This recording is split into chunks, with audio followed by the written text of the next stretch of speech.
So now we're going to be making a tofu dish. And tofu, you don't need to be afraid of tofu. Tofu has been around for thousands of years. It originated in China. It's made out of soybeans. It's high protein, rich in calcium. And there's a couple of different types of tofu. As you can see, this one's all jiggly. This is the silken tofu. People make sauces out of this. You know, sometimes they'll make smoothies.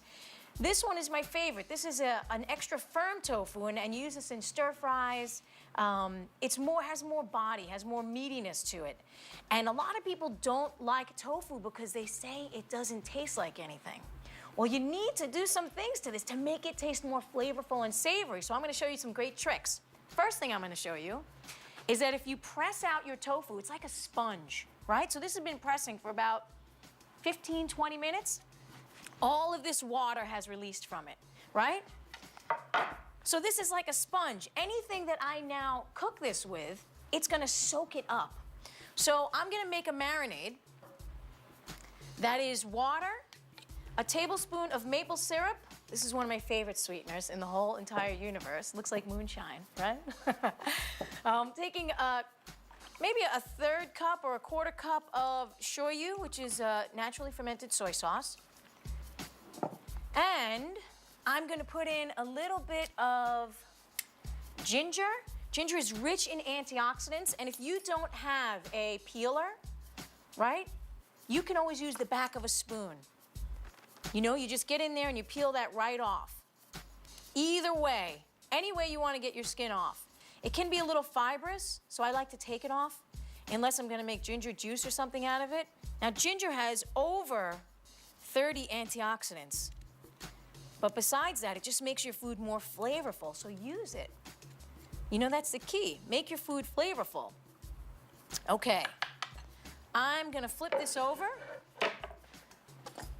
and I'm gonna take off the edge of this and just make some thin little slivers of ginger. And again, watch your fingers because you're cutting close. And then I'm gonna pile these on top of each other and just go again the same way to make some matchsticks.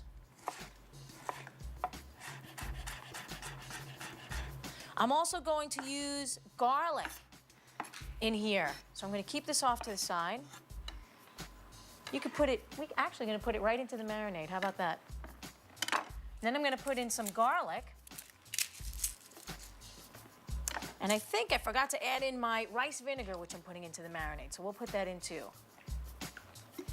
Now, all of these flavors are going to be infused into this tofu, and it's going to change the flavor of it. You know, it's going to change from what people think is bland and boring to like, zam, you know, man, this is good. And we're going to put this inside the marinade too. And I'm going to cut up our tofu into nice slabs, actually. And you can start in the middle and work your way out, or you can start on the end and work from one side to the other. But you really don't need so much cutting on tofu. It just really slides and it's done. And I'm going to take these pieces and put them into our pan. You can use a baking pan, a casserole dish, anything that you have in your house, you know what I mean? And I'm going to lay these flat.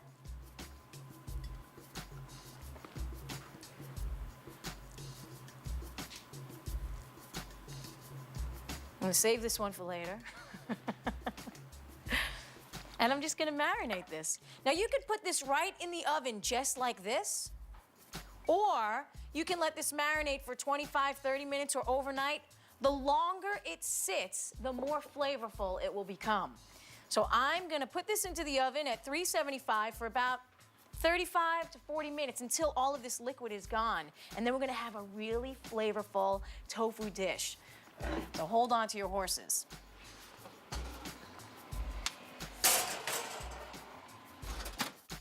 Okay, so our tofu has been baking in the oven with a teriyaki sauce for about 45 minutes. So we're gonna pull it out of there and finish it up so that we can have something really yummy to eat. Like I said, anything that you cook tofu with will take on the flavor. So this is a teriyaki sauce, but if you want to put in orange sauce or a lemon sauce, you know, you just figure out what you like And then, there you have it. A little bit of roasted teriyaki tofu.